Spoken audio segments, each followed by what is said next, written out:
ಗ್ರಾಮೀಣ ಸ್ಥಳೀಯ ಸಂಸ್ಥೆಗಳ ಬಲವರ್ಧನೆ ಹಾಗೂ ವಿವಿಧ ಬೇಡಿಕೆಗಳ ಈಡೇರಿಕೆಗೆ ಆಗ್ರಹಿಸಿ ಗ್ರಾಮ ಪಂಚಾಯಿತಿ ಅಧಿಕಾರಿಗಳು, ನೌಕರರು, ಸದಸ್ಯರು ತಮ್ಮ ಸೇವೆ ಸ್ಥಗಿತಗೊಳಿಸಿ ತುಮಕೂರು ಜಿಲ್ಲಾ ಕಚೇರಿ ಮುಂಭಾಗ ಅನಿರ್ದಿಷ್ಟಾವಧಿ ಮುಷ್ಕರ ಆರಂಭಿಸಿದ್ದು, ಎಲ್ಲ ಗ್ರಾಮ ಪಂಚಾಯಿತಿಗಳ ಸೇವೆ ಸ್ತಬ್ಧಗೊಂಡಿದೆ.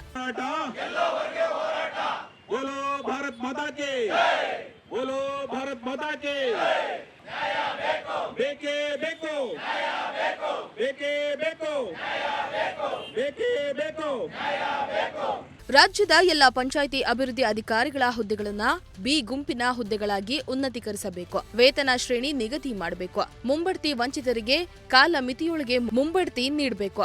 ಪಂಚಾಯತ್ ರಾಜ್ ಇಲಾಖೆಗೆ ಬೇರೆ ಇಲಾಖೆ ಅಧಿಕಾರಿಗಳು ಮತ್ತು ನೌಕರರು ನಿಯೋಜಿಸಿರುವುದನ್ನು ರದ್ದುಪಡಿಸಬೇಕು. ಗ್ರಾಮ ಪಂಚಾಯಿತಿ ಅಧ್ಯಕ್ಷ ಮತ್ತು ಸದಸ್ಯರ ಗೌರವಧನ ಹೆಚ್ಚಿಸಬೇಕು. ಶ್ರೇಷ್ಠತಾ ಪಟ್ಟಿ ಅಂತಿಮಗೊಳಿಸಬೇಕು.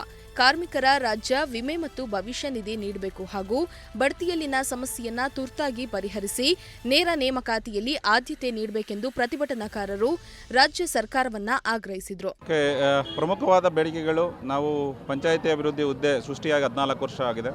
ಈ ಕಳೆದ 14 ವರ್ಷದಲ್ಲಿ ಒಂದು ಯುಕ್ತವಾದಂತಹ ಒಂದು ನಮ್ಮ ಇದಿದೆ, ಸೀನಿಯಾರಿಟಿ ಲಿಸ್ಟ್ ಇದೆ, ಅದನ್ನು ಮಾಡೋಕ್ಕಾಗಿಲ್ಲ. ಸೊ ಅದು ತುಂಬ ನಮಗೆ ಕಷ್ಟ ಆಗಿದೆ.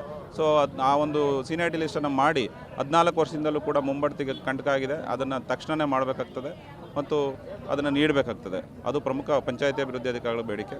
ಆನಂತರ ನಮ್ಮ ಪಂಚಾಯಿತಿ ಅಭಿವೃದ್ಧಿಗೆ ಮುಂಬಡ್ತಿ ಕೊಡ್ತಕ್ಕಂಥದ್ದು ಹಲವಾರು ಹುದ್ದೆಗಳು ಖಾಲಿ ಇದ್ದಾವೆ. ಸುಮಾರು 1,500 ಗ್ರೂಪ್ ಬಿ ಹುದ್ದೆಗಳಿದ್ದಾವೆ, 500 AD ಪೋಸ್ಟ್ ಇದೆ. ಇವನ್ನೆಲ್ಲ ಪ್ರಮುಖವಾಗಿ ಮಾಡಬೇಕು. ಅದು ಕಳೆದ 4-5 ವರ್ಷಗಳಿಂದ ಏನೂ ಮಾಡಲಿಕ್ಕಾಗಿಲ್ಲ.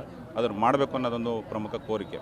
ಈ ಹೋರಾಟದಲ್ಲಿ ಜಿಲ್ಲೆಯ ಎಲ್ಲ ಗ್ರಾಮ ಪಂಚಾಯಿತಿ ಅಭಿವೃದ್ಧಿ ಅಧಿಕಾರಿ, ಕಾರ್ಯದರ್ಶಿ, SDA, bill collector, data entry operator, ನೀರು ನಿಯಂತ್ರಕರು, ಜವಾನರು ಸೇರಿ ನೂರಾರು ನೌಕರರು ಮುಷ್ಕರದಲ್ಲಿ ಭಾಗಿಯಾಗಿದ್ರು. ಕ್ಯಾಮರಾ ಪರ್ಸನ್ ಸಂಜಯ್ ಜೊತೆ ದೀಪಕ್, ಪ್ರಜಾಶಕ್ತಿ ಟಿವಿ, ತುಮಕೂರು.